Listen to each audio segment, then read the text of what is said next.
देश में जो डमी स्कूल्स है ना, इनके कल्चर को खत्म करने के लिए एजुकेशन मिनिस्ट्री ने ना कड़ा रुख अपनाया है। मिनिस्ट्री ने सीबीएसई को ये कहा है कि वो डमी स्कूलों की पहचान करे और उनकी पहचान करके अपनी कार्रवाई को तेज कर दे। ऐसे में सवाल ये है कि आखिर ये डमी स्कूल्स हैं क्या, ये क्या काम करते हैं और स्टूडेंट्स इनमें एडमिशन आखिर क्यों लेते हैं। इस वीडियो में हम आपको यही बताएंगे कि डमी स्कूल्स क्या होते हैं और साथ ही ये भी बताएंगे कि सीबीएसई ने और एजुकेशन मिनिस्ट्री ने इस पर क्या कुछ अब तक फैसला लिया है।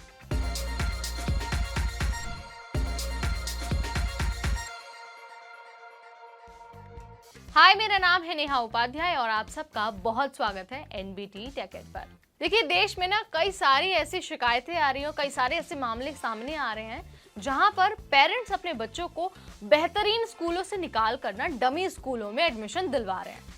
अब हम पता कर लेते हैं कि आखिर ये डमी स्कूल्स हैं क्या और ये इतने चर्चा में क्यों बने हुए हैं। दरअसल जो डमी स्कूल्स होते हैं ना, वो स्कूल होते हैं जिनका कोचिंग सेंटर से टाई अप होता है।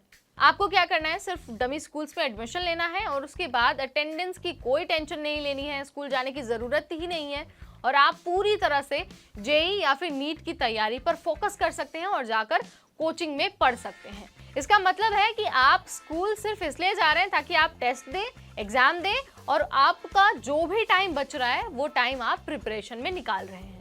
तो ये बात तो हुई डमी स्कूल्स की। अब आपको ये बता देते हैं कि जो एजुकेशन मिनिस्ट्री है ना, उनका क्या मानना है। सो मिनिस्ट्री का ये कहना है, ये मानना है कि जितने भी देश के स्टूडेंट्स हैं ना, वो इंजीनियरिंग, मेडिकल और दूसरे कॉम्पिटिटिव एग्जाम्स की तैयारी करने के लिए ना सिर्फ कोचिंग सेंटर्स के भरोसे नहीं रह सकते। उन्हें स्कूल जाना होगा ताकि उनका ओवरऑल डेवलपमेंट हो पाए और साथ ही वो अच्छे से पढ़ाई कर पाए। अगर हम बात करते हैं हाल के दिनों की, तो सीबीएसई ने ना देश भर के करीब 20 स्कूलों की जो मान्यता है वो रद्द कर दी है और तो और 3 स्कूल ऐसे भी हैं जिन्हें डाउनग्रेड कर दिया गया है। अगर हम बात करते हैं ना कि ये जो 20 स्कूल हैं वो कहाँ के हैं, तो वो राजस्थान, छत्तीसगढ़, जम्मू कश्मीर, महाराष्ट्र, असम, मध्य प्रदेश, यूपी, केरला, उत्तराखंड और दिल्ली, इन जगहों के वो 20 स्कूल हैं। अब आप समझ सकते हैं कि ये कितनी बड़ी बड़ी सिटीज हैं और इतनी बड़ी सिटीज में भी डमी स्कूल्स धड़ल्ले से चल रहे हैं, बच्चे उसमें एडमिशन ले रहे हैं और अपने जो टाइम बच रहा है वो पूरा टाइम वो प्रिपरेशन को दे रहे हैं। देखिए, कॉम्पिटिटिव एग्जाम की नीट हो या फिर वो जेईई हो, चाहे कोई भी कॉम्पिटिटिव एग्जाम हो, उसकी तैयारी करना गलत नहीं है, लेकिन स्कूल को स्किप करके सिर्फ और सिर्फ कोचिंग सेंटर्स के भरोसे रहकर तैयारी करने में गड़बड़ी है। आपको स्कूल जाना होगा, आपको अच्छे से पढ़ाई करनी होगी और उसके बाद ही अपने कॉम्पिटिटिव एग्जाम की तैयारी करनी होगी।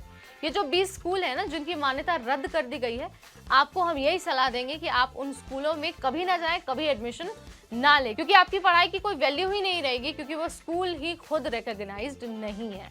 तो अब मुझे लगता है कि आपको ये पता चल गया होगा कि डमी स्कूल्स क्या होते हैं, उनका काम क्या होता है और बच्चे उनमें क्यों जा रहे हैं।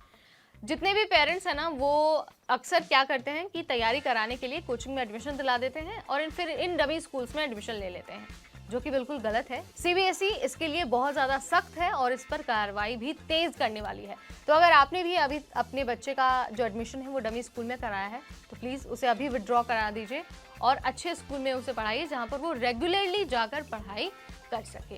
So this is all about dummy schools and CBSE. अगर आपका कुछ सवाल है या फिर आप कुछ और हमसे जानना चाहते हैं तो let me know in the comment section. इस वीडियो में इतना ही। अगली बार हम फिर आएंगे एक ऐसी ही जानकारी भरी वीडियो लेकर। तब तक मुझे यानी नेहा को दीजिए इजाजत। Keep watching NBT take.